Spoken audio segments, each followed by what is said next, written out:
बच्चों, आपकी स्क्रीन पर कक्षा 9 का स्पर्श भाग 1 स्पष्ट रूप से नजर आ रहा है। आशा है अब आपको अपने पुस्तक का नाम याद हो गया होगा। बच्चों, अब मैं आपको इसका पाठ 2 बताऊंगी।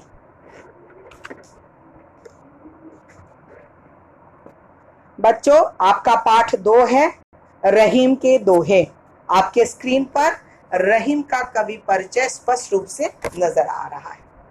रहीम, जिनकी जन्म तारीख 15,056 है और मृत्यु की तारीख 1626 है।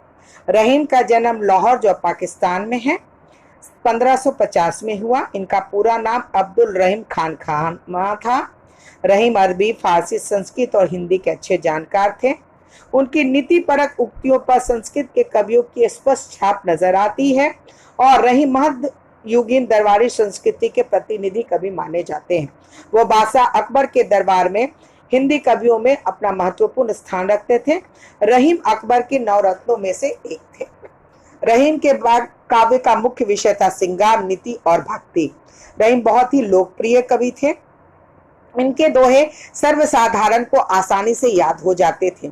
इनकी नीतिक परक दोहे ज्यादा प्रचलित हैं, जिनमें दैनिक जीवन के दृष्टांत को कवि ने सहज, सरल और बोधगम्य बना दिया है। रहीम को अवधी और ब्रज दोनों भाषाओं पर समान अधिकार था। अपने काव्य में प्रभावपूर्ण भाषा का प्रयोग उन्होंने किया। रहीम की प्रमुख कृतियां हैं रहीम सतसई, श्रृंगार सतसई, मदनाष्टक, रास पंचाध्यायी, रहीम रत्नावली, बरवे, भाषिक वेद वर्धन।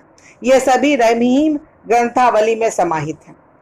प्रस्तुत पाठ रहीम के दोहे में नीति परक दोहे दिए गए हैं। ये दोहे जहाँ एक और हमें किसके साथ कैसा बर्ताव करना चाहिए इसकी शिक्षा देता है, वही मानव मात्र को करनीय और अकरणीय आचरण की भी नसीहत देता है।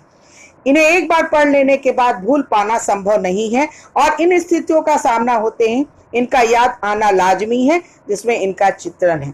और सबसे बड़ी बात तो ये है बच्चों कि आज से कितने हजार वर्ष पूर्व ये दोहे रहीम ने लिखे थे, परंतु आज इस आधुनिक युग में भी रहीम के दोहे उतने ही नीति परक और व्यवहारिक है और आज के युग में भी इन दोहों का वही अर्थ है जो कि आज से हजारों वर्ष पूर्व हुआ करता था।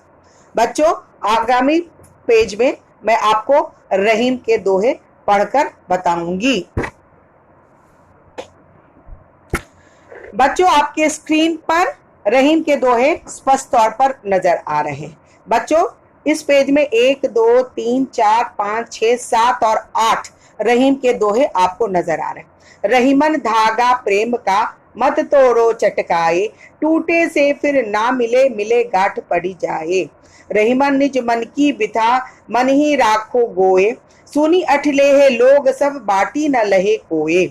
एके साधे सब सदे, सब साधे सब जाए, रहीमन मूल ही सींचबो, फूले फले अघाए। चित्रकूट में रमी रहे रहीमन अवध नरेश, जा पर बीपता पड़त है सो आवत यह देश। दिरघ दोहा अर्थ के आखर थोरे आही, जो रहीम नट कुंडली सिमटी कूदी चढ़ी जाही। धनी रहीम जल पंख को लघु जिए पियत अगाए, उदही बढ़ाई कौन है जगत पियासो जाए। नाद ऋषि तन देत मृग नरदन हेतु समेत, ते रहीम पशु से अधिक रिजहु कछु न देत। बिगड़ी बात बने नहीं लाख करो किन कोए, रहीमन फाटे दूध को मथे न माखन होए। बच्चों, आशा है इन 8 दोहों को जो मैंने पढ़ा इसे आपने स्पष्ट रूप से समझा होगा। आगामी क्लास में मैं आपको इसका अर्थ बताऊंगी।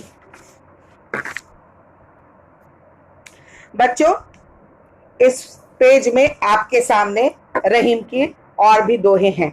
रहीमन देखी बड़ों को लघु न दीजिए डारी, जहां काम आए सुई कहाँ करे तलवारी।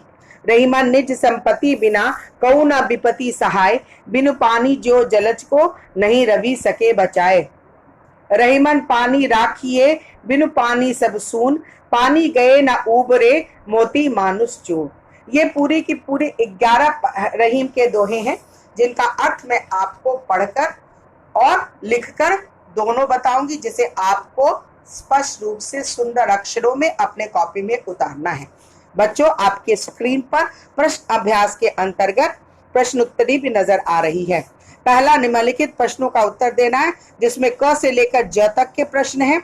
दूसरे में आपको निम्नलिखित का भाव स्पष्ट करना है, जिसमें क से लेकर छ तक है। बच्चों, इन सभी प्रश्नों के उत्तर मैं आपको लिखकर बताऊंगी। बच्चों, इस पेज में भी निम्नलिखित के भाव को पाठ में किन पंक्तियों के द्वारा अभिव्यक्त किया गया है, उन पंक्तियों को लिखना है। पाठ में आए निम्नलिखित शब्दों का प्रचलित रूप आपको लिखना है। उसके बाद शब्द और उसके अर्थ लिखे गए, जिसे आपको सुंदर से अपने कॉपी में उतार कर लिखना है। सबसे पहले आप अपने पाठ का नाम पाठ 2, उसके बाद रहीम के दोहे लिखेंगे और उसके बाद आप सुंदर अक्षरों में शब्दार्थ को अर्थ के साथ अपने कॉपी में उतारेंगे। बड़ा स्टार्ट करो। बच्चों, आखिर में भी आपके स्क्रीन पर शब्दार्थ और उसके अर्थ नजर आ रहे हैं। जैसा कि मैंने आपको बताया था, आप उसे अपने कॉपी में सुंदर अक्षरों में लिखेंगे। सर्वप्रथम पाठ का नाम, पाठ कौन सा पाठ है, यानी कि जैसे पाठ 2, पाठ का नाम रहीम के दोहे, और उसके बाद आप शब्दार्थ और अर्थ सुंदर से अपने कॉपी में उतारेंगे। आशा है बच्चों, आपने रहीम के दोहे को अच्छी तरह से समझा होगा। इसका अर्थ मैं आपको अगले वीडियो में बताऊंगी।